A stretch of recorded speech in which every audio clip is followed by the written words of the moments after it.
Voilà, deuxième vidéo de la journée pour vous dire que, eh bien, sur les trois appareils que j'ai reçus aujourd'hui, eh bien, seuls deux avaient déjà les Google Apps installés. Donc, je me suis empressé de tenter la nouvelle méthode.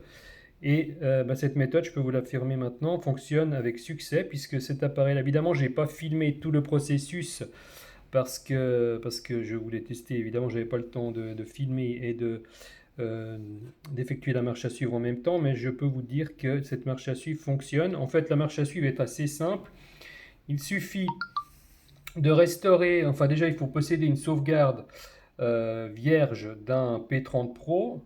J'ai effectué une sauvegarde vierge avec le P30 Pro que j'avais reçu plus tôt dans la journée et qui, lui, avait déjà les Google Apps installés. Donc il faut restaurer une sauvegarde du P30 Pro, d'un P30 Pro déjà équipé avec les Google Apps sur un appareil totalement vierge, totalement, voilà, totalement neuf d'usine.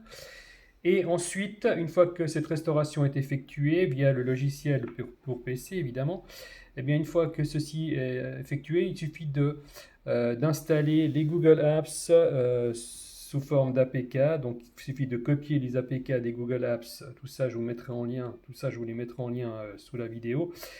Copier les APK sur l'appareil, installer les Google Apps, redémarrer et le tour est joué. Voilà. C'est une méthode qui fonctionne aujourd'hui. Nous sommes le 7 octobre à 17h47. Après, je ne peux pas vous affirmer que cette méthode sera pérenne. Voilà.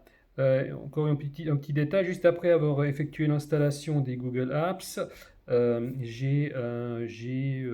ouais, oui, m'a proposé une mise à jour que j'ai pu faire et qui n'a rien effacé du tout des Google Apps et elle fonctionne toujours aussi bien qu'auparavant. Voilà, maintenant, j'ai pas testé pendant très longtemps, donc je ne sais pas s'il y a des incompatibilités ou bref, je vous tiendrai au courant pendant la semaine.